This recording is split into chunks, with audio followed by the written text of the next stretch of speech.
El hombre que murió, de H. Lawrence, parte 2. La sacerdotisa y el dios roto, el templo en la orilla, segunda parte de la novela, Egipto y el templo de Isis. El hombre llegó a la costa del Mediterráneo, no a Egipto todavía, primero al mar, el mar que Lawrence vio desde Taormina, desde Cerdeña, desde Malta, el mar que aparece en sus cartas como una presencia física casi insoportable de hermosura. Ese mar azul que en invierno es casi negro y en verano es casi blanco y que en la mañana temprana tiene el color específico del azul minoico que los frescos de Akrotiri capturaron 4000 años antes y que ningún otro medio ha vuelto a capturar con esa exactitud. El hombre se sentó a mirarlo, no con el ojo del que contempla, con el ojo del que recibe. La diferencia es la diferencia entre la primera vida y la segunda. En la primera vida el hombre miraba el mundo desde fuera, desde la posición del que ha venido a decirle algo al mundo, a enseñarle algo, a salvarlo de algo. En la segunda vida, el hombre mira el mundo desde adentro, desde la posición del que no tiene nada que decir y mucho que recibir. El mar le entra por los ojos sin que él haga nada. El mar simplemente llega. Y en el mar había una costa. Y en la costa había un templo. Lawrence describe el templo de Isis con la precisión del hombre que ha visto templos mediterráneos reales, los de Sicilia, los de Paestum, los de Malta, y que sabe que la diferencia entre un templo vivo y un templo muerto es la persona que lo habita. El templo de este relato está habitado. Hay una sacerdotisa. Ella es joven.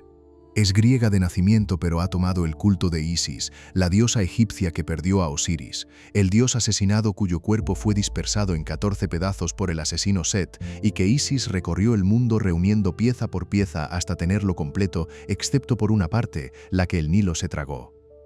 Osiris fue reconstituido, Osiris fue amado de nuevo, Osiris fue el padre de Horus, y luego volvió a morir, porque los dioses del mundo antiguo no son inmortales de una vez y para siempre, sino que mueren y resucitan en ciclos, como la cosecha, como el año.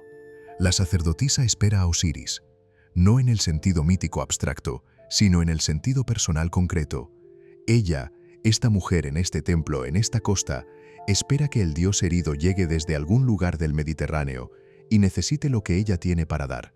No poder, no devoción, no adoración. Lo que ella tiene para dar es más simple y más difícil, la capacidad de ver al hombre roto y amarlo sin querer reconstruirlo a su imagen. El hombre la vio desde el mar, o la vio desde la colina. Los detalles geográficos en Lawrence son siempre exactos y siempre secundarios a la presencia. Lo que importa es que la vio antes de que ella lo viera a él y que en el momento de verla algo ocurrió en él que no había ocurrido desde que despertó en la tumba. El deseo, no el deseo abstracto que la primera vida había redimido a través de la renuncia. El deseo físico, concreto, el deseo de ese cuerpo específico en ese templo específico sobre esa costa específica. El hombre que en la primera vida había renunciado al cuerpo como el precio de la salvación, descubrió que el cuerpo no había aceptado la renuncia. El cuerpo seguía siendo un cuerpo y el deseo seguía siendo el deseo y ninguna teología, ni siquiera la muerte y la resurrección, habían podido cambiar eso. La sacerdotisa lo recibió en el templo. El momento del reconocimiento en Lawrence es uno de los momentos más extraños de la novela. Ella lo mira y ve a Osiris, no como alucinación, no como error, como el reconocimiento de que este hombre herido, este hombre que llegó del mar con las marcas todavía visibles en las manos y el costado, es el dios que ella esperaba. Y lo extraño de Lawrence es que esto no es una metáfora. Para él, el mito de Osiris e Isis es el mismo proceso que está describiendo en términos modernos. El dios que muere, que es dispersado en pedazos, que la amante recoge pieza por pieza, es la misma historia que el hombre que murió, que el cuerpo que fue disuelto por la primera vida, que la sacerdotisa que puede reunir los pedazos con el tacto. Ella le cuidó las heridas. Esta es la escena central de la segunda parte. Las manos de la sacerdotisa sobre el cuerpo del hombre, curando las heridas que la primera vida dejó, tocando lo que en la primera vida no podía ser tocado. El tacto como terapia, como teología, como el acto más sagrado que Lawrence puede imaginar. Dos cuerpos en contacto sin que ninguno de los dos quiera dominar al otro, sin la posesión que mató a Osiris y que sofocó al hombre en la tumba. Lawrence describe el tacto con la misma atención que dedica a la luz del sol en los olivos. las manos de la sacerdotisa en las heridas de los pies, las mismas heridas que en la primera vida fueron el objeto de la unción de María Magdalena, que lavó los pies con perfume y los secó con el cabello. Pero aquella unción era devoción, y esta curación es otra cosa, no la adoración de lo divino, sino el cuidado de lo herido, que en Lawrence es más divino que la adoración. El hombre dejó que lo tocaran. Esto es el núcleo de la segunda parte, y quizás el núcleo de toda la novela. El hombre que en la primera vida no dejó que nadie lo tocara, que curó a otros con el tacto pero nunca fue curado, que dio pero no recibió, que fue adorado pero no amado en el sentido de ser conocido en el cuerpo. Ese hombre, ahora en la segunda vida, dejó que lo tocaran. La permisividad pasiva como el acto más difícil. Recibir como la empresa más valiente. La sacerdotisa le habló de Isis. Le contó la historia del dios dispersado, de la búsqueda, de la reunión pieza por pieza. Y mientras le contaba la historia le mostró la imagen de Isis en el templo. La diosa alada, los brazos extendidos en la postura de la reunión, buscando a Osiris en el mundo. Y el hombre la escuchó con la atención del que reconoce su propia historia en la de otro, no porque se creyera Osiris, sino porque la historia de Osiris era la historia de cualquier hombre cuyo cuerpo fue dispersado por la vida y que necesita ser reunido. Los días en el templo.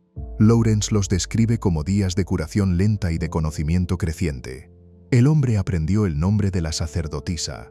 Lawrence no lo da, y la ausencia del nombre es deliberada. La misma razón por la que no da el nombre del hombre. Los nombres son de la primera vida, del mundo de las identidades fijas, de las funciones y los roles. En la segunda vida los personajes son el hombre y la mujer, el herido y la sanadora, Osiris e Isis, sin los nombres propios que los reducirían a personas específicas en lugar de dejarlos ser la presencia que son. La sacerdotisa tenía también su soledad, un esclavo viejo que la servía, una madre que no entendía por qué su hija habitual en un templo de diosa extranjera, en lugar de casarse con el hombre romano que le habían propuesto. Un tío que tenía intereses en el templo como propiedad. Lawrence dibuja alrededor de la sacerdotisa el mundo ordinario que rodea siempre a lo extraordinario, la familia que presiona, los intereses materiales, los acuerdos sociales que esperan ser cumplidos. La sacerdotisa espera a Osiris en el margen del mundo que la espera a ella con exigencias ordinarias. Y entonces llegó la noche en que los dos supieron lo que iba a ocurrir. No como decisión. Lawrence nunca describe el amor como decisión, lo describe como el reconocimiento de lo que ya era cierto. Los dos simplemente supieron, con el mismo tipo de saber con que el gallo sabe que es de mañana, que esa noche el dios herido y la sacerdotisa que esperaba al dios iban a ser el uno para el otro, lo que habían sido siempre en la historia de Osiris e Isis. El templo de noche, las lámparas de aceite en el rojo templo, el mar afuera, oscuro y constante, la figura de Isis alada sobre los dos.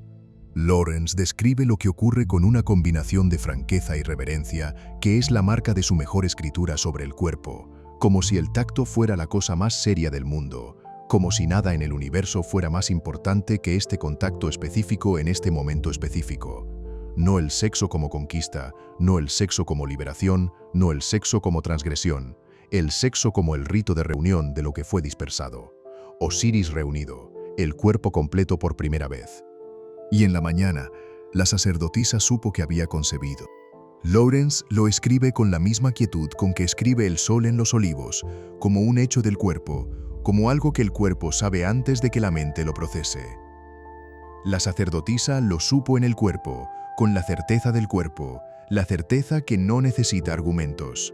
El dios herido había llegado, había sido curado, había cumplido lo que el mito prometía. Osiris había engendrado a Horus. Pero el hombre que murió sabía que no podía quedarse.